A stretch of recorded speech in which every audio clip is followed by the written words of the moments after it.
దేవుని గణనామమునకు మహిమ కలుగును గాక. ఆమేన్. క్రీస్తునందు పిల్లరా, దేవుడు తన మహాకృపను బట్టి మరొక నూతన ఉదయకాల సమయంలో కొన్ని రీతిగా ఆయన పాద సముఖంలో చేరి ఆయన నామాన్ని స్తుతించగలిగేటువంటి ఒక ధన్యకరమైన సమయాన్ని మనకు అనుగ్రహించారు. అందుని బట్టి ప్రభు ఉన్నతమైన గణనామమునకు ఘనత కలుగును గాక. క్రీస్తునందు ప్రియులైన దైవజనులు, స్నేహితులు, విశ్వాసులు, సహోదరి సహోదరులు, ఈ కార్యక్రమాన్ని వీక్షిస్తున్న ఆత్మీయులందరికీ కూడా ప్రియ ప్రభువును మన రక్షకుడైన యేసుక్రీస్తు వారి పరిశుద్ధ నామంలో ఉదయకాలపు శుభములు మరియు నిండు వందనాలు తెలియజేస్తాను. మీరంతా బాగుంటారు కదండి, చాలా సంతోషం. రండి, ఈ దినం కూడా మేము ప్రేమతో ఆహ్వానిస్తున్నాం. అనుదిన అభివృద్ధి ఉదయకాలపు ధ్యానాలు అనేటువంటి ఈ ఆధ్యాత్మిక కార్యక్రమంలో నాతో పాటు పాలుభాగస్తులు కండి. వాక్యాన్ని ధ్యానించి దేవుని దీవెనలు పొందుకోండి. బైబిల్స్ దగ్గర ఉన్నాయా?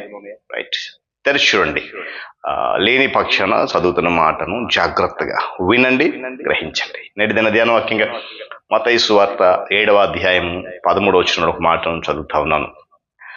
ఇరుకు ద్వారమున ప్రవేశించుడి, జీవమునకు పో ద్వారము ఇరుకును, ఆ దారి సంకుచితమునై ఉన్నది. దేవుడు తన పరిశుద్ధ లేఖన మాటను మనకు దీవించును కాక. ప్రార్థన చేద్దాం. మహోన్నతుడా, మీకు వందనాలు. తిరిగి నూతన ఉదయకాల సమయంలోని మాటలు ధ్యానించగలిగేటువంటి చక్కటి అవకాశాన్ని మాకు ఇచ్చారు. స్తోత్రాలు. ఆధ్యాత్మిక కార్యక్రమాలు అనేక మంది నిబిడలు అలిభాగస్తులే నాయన నిన్ను స్తుతిస్తూ ఉంటుండగా, ఆరాధిస్తుంటుండగా బలపరచబోతున్నది నీకు వందనాలు. ఈ దినం కూడా అట్టి బలము, అట్టి కృప అనుగ్రహం నడిపించండి. మీరే మహిమ ఘనత పొందండి. క్రీస్తు నామం పేరట అడుగుతున్నాను తండ్రి, ఆమేన్. మంచిది పిల్లరా, చదవని మాట మనకు చాలా బాగా సుపరిచితమైన మాట, అవునా కదా? ఎస్. చూడండి, మనము యేసుక్రీస్తు ప్రభు వారికి శిష్యులుగా జీవించాలి అని కోరుకున్నట్లయితే యోగ్యమైన మరియు శ్రేష్టమైన జీవితాన్ని జీవించడానికి చాలా కష్టపడాలి. ఈ విషయాన్ని మనం ఇప్పుడు కూడా మర్చిపోకూడదు. కారణం ఏంటో తెలుసా? క్రైస్తవ జీవితము నిస్సందేహంగా ఇరుకైనదే, విశ్వాస జీవితము ఇరుకైనది. అయితే ఆ ఇరుకు ఏమండి మనను అధైర్యపరచదు, కృంగచేది. కానీ మనము గెలవాలనేటువంటి మనలో చైతన్య స్పృహను కలిగజేస్తుంది. దేవుని స్తోత్రం కలుగును. యేసుక్రీస్తు వారి ద్వారా దేవుడు మనకు అనుగ్రహించినటువంటి అద్భుత రక్షణను మనము గణించాల్సినటువంటి రీతిలో గణిస్తున్నామా? ఆయన ఘనత కొరకు, ఆయన మహిమ కొరకు మనం అర్పించేటువంటి సర్వస్వము ఈ గణనకు తగినదేనా? ఈ ప్రశ్న ఈ ఉదయకాల సమయంలో మనకు రావాలి. ఎందుకంటే ఆయన తన శిష్యులుగా ఉండాల్సిన వారందరినీ ఒక ప్రత్యేకమైన రీతిలో ఉండాలని కోరుకుంటూ ఉన్నాడు. చూడండి, దేవుడు తన సర్వోన్నత కృప ద్వారా యేసుక్రీస్తు ప్రభు వారి యొక్క బలియాగాన్ని బట్టి మనుషులందరినీ కూడా రక్షించాడు, ఇప్పటికీ రక్షిస్తూనే ఉన్నాడు. అందుకే ఫిలిప్పీ పత్రికలు అంటాడు, మీరు హెచ్చయించుటకును కార్యసిద్ధి కలుగు చేయటకు తన దయా సంకల్పము చొప్పున నెరవేరుటకై మీలో కార్యసిద్ధి కలుగు చేయవాడు ఆయనే. అయితే పిల్లలు, అనుదినము మన దైనందిన జీవితాల్లో రక్షణ కార్యసిద్ధి కలిగేలా చూడవలసిన బాధ్యత మాత్రం మందేనండి. అంతే.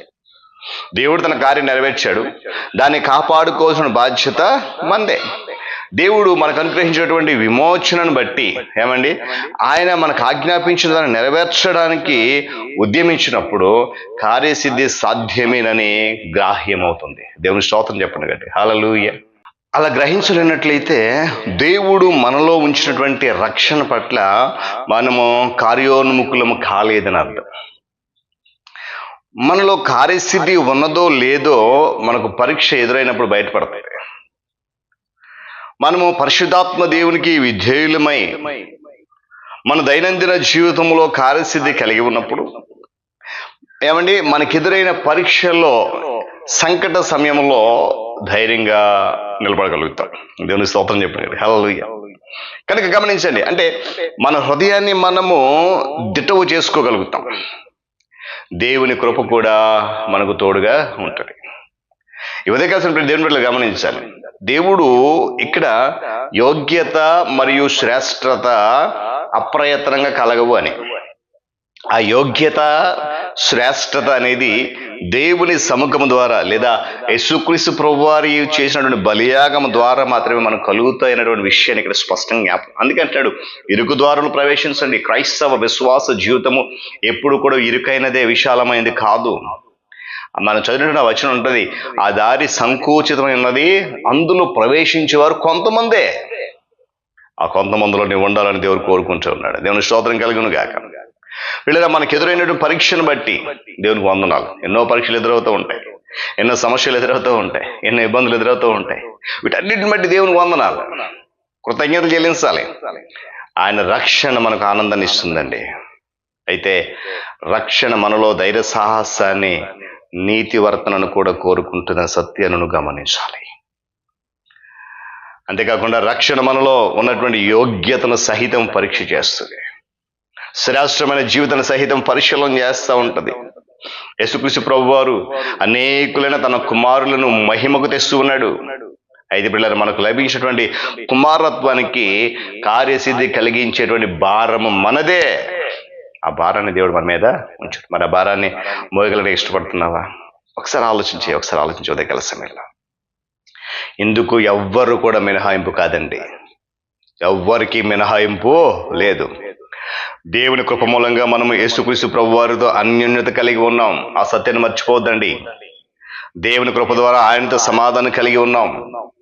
దేవుని క్రీస్తు ప్రభువారి యొక్క బలియాగం ద్వారా, ఆయన శిలువ కార్యం ద్వారా దేవునితో మనము సఖ్యత కలిగి ఉన్న సత్యాన్ని మనం మర్చిపోకూడదు. అయితే ఆయన మనల్ని ఎప్పుడు కూడా గారాబం చేయడండి. మనం ఇంట్లో పిల్లలను గారాబం చేస్తాం, దేవుడు మనల్ని ఎప్పుడు కూడా గారాబం చేయడు. మనల్ని ఏ పని చేయలేనటువంటి దుర్బలులుగా ఆయన చేయడు. ఏదో ఒక పని చేయాలి, శిక్షిస్తాడు, క్రమశిక్షణలు పెడతాడు. ఏదో ఒక పని చేసేటువంటి ఒక శక్తిమంతుడిగా నన్ను మారుస్తాడు ఆయన. జీవిత వాస్తవాలు గ్రహిస్తూ యోగ్యత మరియు శ్రేష్టత కలిగి జీవించాలంటే శిష్యునికి వ్యక్తిగత జీవితం, వ్యక్తిగత క్రమశిక్షణ చాలా అవసరం. క్రమశిక్షణ అలవాటు చేసుకోవడానికి మనం ప్రయత్నం చేయాలి. ఆ ప్రయత్నం కూడా అంతే అవసరం. కనుక ఉదయకాల సమయంలో ఇరుకు ద్వారం ప్రవేశిస్తున్నామా, వెడల్పు దారిలో ప్రవేశిస్తున్నామా?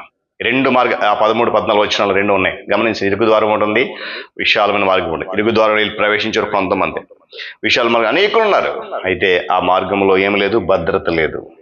ఇరుకు మార్గంలో భద్రత ఉంది, శ్రేష్టత ఉంది, యోగ్యత ఉంది. కనుక ఆ యోగ్యమైన జీవితం జీవిస్తూ ఇరుకు ద్వారం ప్రవేశిస్తూ ప్రభువుని చేరుకుంటాం. దేవుడి మాటలు మన కొరకు దీవించును గాక. ప్రార్థన.